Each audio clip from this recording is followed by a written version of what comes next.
The story begins with the hero, Yuga, gathering outside the Demon Lord's castle with his loyal party. Before entering the castle, the party members hype each other up for the final battle. Soon, the castle's gates open and several sinister eyes peek out from within. After the party enters the castle, they are greeted by the Demon Lord's general, Yoki, who arrogantly taunts them for being too weak. The party's mage tries to attack Yoki with an energy blast, but he easily dispels it. Next, the swordsman tries to melee him, but Yoki dodges him attack and sends him back with a kick. Finally, the support mage, Cecilia, uses an enhancement spell on Yuga, who unleashes his ultimate spell, Excalibur, towards Yoki. Yoki retorts with his own endless dark spell, which clashes with the hero's Excalibur. After a power struggle, Yoki overwhelms the hero and defeats the whole party on his own. Lying on the ground, defeated, Yuga wonders if this is the end of the road for him and his friends. After Yuga passes out, Yoki starts healing all the defeated heroes.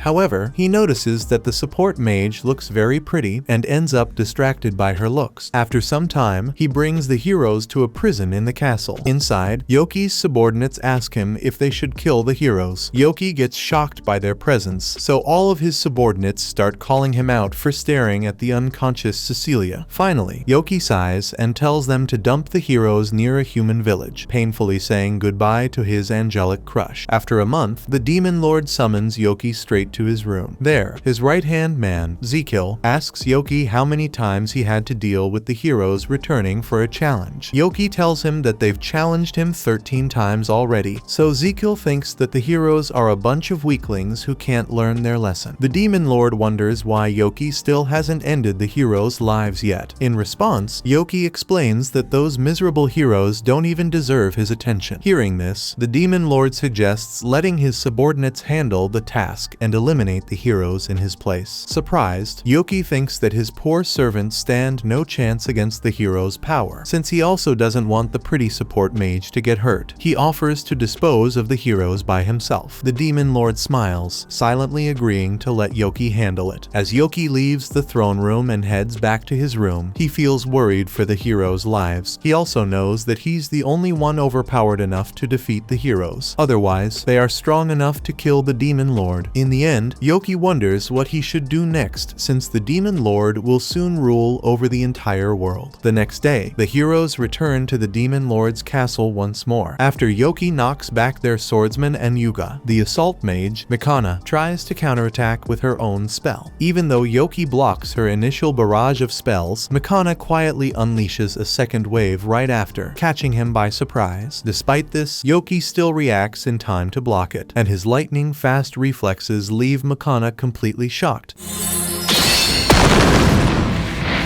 Meanwhile, Yoki notices Cecilia healing her friends, which causes him to blush. He then starts laughing and taunts the heroes for their futile attempts at defeating him. Still, Yuga refuses to give up and uses a powerful Excalibur spell to stop him. Unfortunately, Yoki easily survives the attack and tells the heroes they can never defeat him. Yuga refuses to quit, saying that they have no other choice but to keep going if they want to defeat the evil Demon Lord. Hearing this, Yoki suddenly points to Cecilia and tells the heroes they can continue forward if they leave her behind. Yuga instantly refuses, but Mikana suggests accepting Yoki's offer. She points out that this powerful demon can kill them whenever he wants, so they should accept his kindness and complete their true mission. Yuga still refuses to abandon their precious teammate, but at that moment, Cecilia speaks up and tells him that she's willing to stay behind. Finally, Yuga and the party move forward, promising to return for their priestess after they defeat the Demon Lord. Once they all leave, Cecilia asks Yoki why he made her stay behind. Thinking that he still wants to fight, she tries to use an attack. However, Yoki quickly surrenders and tries to negotiate with her. Cecilia questions why he's bothering to introduce himself when he plans to kill her anyway. He responds that if he truly wanted her dead, he would have done it from the very beginning. At last, she relaxes and asks him what it is that he wants. Yoki gathers his courage and admits that he fell in love with her at first sight. Admitting stating that he wants to go out with her. Cecilia is left completely shocked. After giving it some thought, she politely turns down his offer. Her rejection is so crushing that Yoki loses all his will to live. Cecilia thinks that he was just trying to trick her and tries to attack him again. However, since Yoki doesn't even bother defending, she stops her attack midway. Yoki tells her to keep going and finish him off since he doesn't want to live anymore. Cecilia refuses to believe that he'd give up so easily, so he explains that he has been trapped in the Demon Lord's castle for his entire life. He reveals that he's only allowed to go out to destroy human villages, but he never wanted to do that. Surprised, Cecilia refuses to believe him, saying that all demons are evil. Yoki explains that even if he looks like a demon, he was actually reincarnated from another world. Cecilia feels confused, so Yoki tells her that he's actually a human inside the body of a demon. She realizes that Yoki must have incredible powers as a reincarnated person, so she wonders why he hasn't defeated the Demon Lord on his own. Yoki explains that if he defeated the Demon Lord, he would become the next leader of the demons, which would force him to commit terrible atrocities against humankind. Since Yoki felt helpless, he thought that he'd spend the rest of his life miserably rotting away in his cell. However, that's when he met Cecilia, who gave him hope that life was worth living. Yoki thinks that he's ready to give up on everything since even his last hope rejected him. Suddenly, Cecilia tells him that he should keep living and use the power he has to help humanity. She thinks that he can serve another purpose in life and offers to help him move to the outside the world. A few days later, the Kingdom of Clarinus holds a celebration for all their heroes on their victory against the Demon Lord. King Darts congratulates all the heroes before him for protecting their world from a great evil and announces that their kingdom will hold a 3-day celebration in their honor. Outside the kingdom, Yoki watches from a secluded spot. Knowing that Cecilia lives there, to disguise himself as a normal human, he painfully breaks off his demon horn and enters the kingdom. Meanwhile, Makana congratulates Yuga on their victory, and he feels overjoyed. He then turns to Cecilia to celebrate, knowing that their win was thanks to her, which causes Makana to feel neglected. A little while later, Yoki enters the city's adventurers guild to register himself. The lazy receptionist, Clayman, sighs and pulls out the registration form. After Yoki signs the form, Clayman gives him a guild card and explains that he'll start at the lowest F rank, which goes up to S rank. He explains that Yoki can take commissions to rank up, but it normally takes an adventurer a full month to reach E rank. Then, he warns Yoki not to lose his card and wishes him good luck. After getting his card, Yoki completes a bunch of missions and gets enough money to rent an inn. A week later, he enters the guild again, where all the adventurers are discussing a rising adventurer who is ranking up crazy fast. Meanwhile, Yoki asks Clayman for some more commissions, but the lazy receptionist gets enraged since he doesn't want to deal with any paperwork today and tells him to talk to the pretty lady next to him instead. However, Yoki refuses, saying that he likes spending time with Clayman instead. Putting that aside, Clayman asks Yoki about his real identity, knowing that no normal person can go from F to D rank in just a week. Yoki tries to pretend he doesn't know, so Clayman sighs, saying that he can't persecute him since he hasn't done anything illegal. Just then, a hooded girl walks in and asks Clayman to cancel Yoki's missions. Surprised, Yoki realizes that the hooded girl is Cecilia. Clayman also wonders why the hero priestess is visiting the guild, so Cecilia tells him to keep his voice down. She then turns to Yoki and invites him to her house for a private chat. As they ride in Cecilia's carriage, Yoki wonders why a girl invited him home. When they reach Cecilia's house, one of the guards gets suspicious after seeing Yoki coming out of the carriage. He points his spear at Yoki and demands to know why he was with Cecilia, so she steps out and explains that he's her friend. Then, another guard drags his partner away, and Cecilia takes Yoki inside for tea. There, she apologizes for not finding him sooner, but Yoki doesn't mind. He wonders how she managed to find him in such a massive city, and she explains that he's become extremely popular in town after climbing all the way to D rank in such a short time. Because of that, she asks him to quit the Adventurers Guild, which leaves him completely confused. She explains that after Yuga defeated the Demon Lord, the other nations have started a proxy war to take power. She reveals that Yuga is already getting plenty of offers from the rulers, including women, money, and all the power he could dream of. While Yoki feels jealous of the hero, he also realizes that the nations are just trying to use him as a pawn. Cecilia then points out that with his extraordinary power, Yoki would also attract similar attention from the nations wanting to use his strength. since he's even stronger than the hero. She fears that Yoki's power would be misused to take over the world. Yoki understands her fears, but he also reminds her that he has bills to pay. Cecilia offers to hire him herself, but she admits that she doesn't have the money worth his time. She then begs him to accept her offer, but suddenly, Yoki tells her to raise her head. He confidently declares that even if the most beautiful woman on earth were offered to him, he would never accept it since he only has eyes for Cecilia. This makes her laugh, and Yoki feels embarrassed by his own big words. Soon, Cecilia's mother, Celia, also enters the room. She apologizes to Yoki for her guard's rude behavior and sends her maid, Sophia, to discipline him. Once the maid leaves, Celia reveals that her daughter is already getting many engagement offers. Yoki gets shocked since even the hero, Yuga, tried confessing to Cecilia, but she reassures him that she turned him down. Seeing Yoki's flustered reaction, Celia wonders if he also likes her daughter. She then sits with him and asks if he'd like to marry Cecilia. Shocked, Yoki wonders if she's testing him, but Celia tells him to give her a straight answer. Then, he shakes his head, explaining that he has already been rejected by Cecilia once. Yoki explains that he's currently trying to build a stable life as an adventurer to propose to Cecilia again. Celia asks if he's refusing her generous offer, so Yoki tells her that he'll still respect Cecilia's feelings. Finally, Celia approves of Yoki's conduct and explains that she was just testing him to see if he jumped at the chance. Since she wouldn't marry her daughter to just any desperate creep, she approves of Yoki and allows him to visit their house in the future. Afterward, Cecilia tells Yoki that her mother might be interested in him. While Yoki still feels uneasy about her mom, he appreciates the chance she gave him. He then asks if he can call her by her first name, and she agrees, calling him by his first name in return. Overjoyed, Yoki cheers loudly, feeling like he is one step closer to the girl he loves. The next day, Yoki tracks down a cicatrice for his quest and effortlessly avoids all of its lasers. As Yoki keeps dodging it, the monster grows even more furious and continues charging towards him. Once it gets close enough, Yoki unleashes a powerful thunderbolt spell that turns the monster bird into a big pile of KFC. After that, he collects every last feather from the bird to finish the quest. Out of nowhere, a Dullahan suddenly shows up, and almost immediately after, a harpy swoops down from above and attacks Yoki. Then, a second boy joins in and also goes after him, prompting Yoki to remind the three attackers that he is actually their former master. Once they realize that the boy is Yoki in disguise, Duke asks why he vanished following the Demon Lord's death. The others share the same question, so Yoki decides to explain the reason he suddenly left them behind. First, he proudly reveals how he confessed his feelings to Cecilia and got rejected without a second thought. Then, Yoki also tells the demons that he is currently living as a human adventurer. This surprises all of them,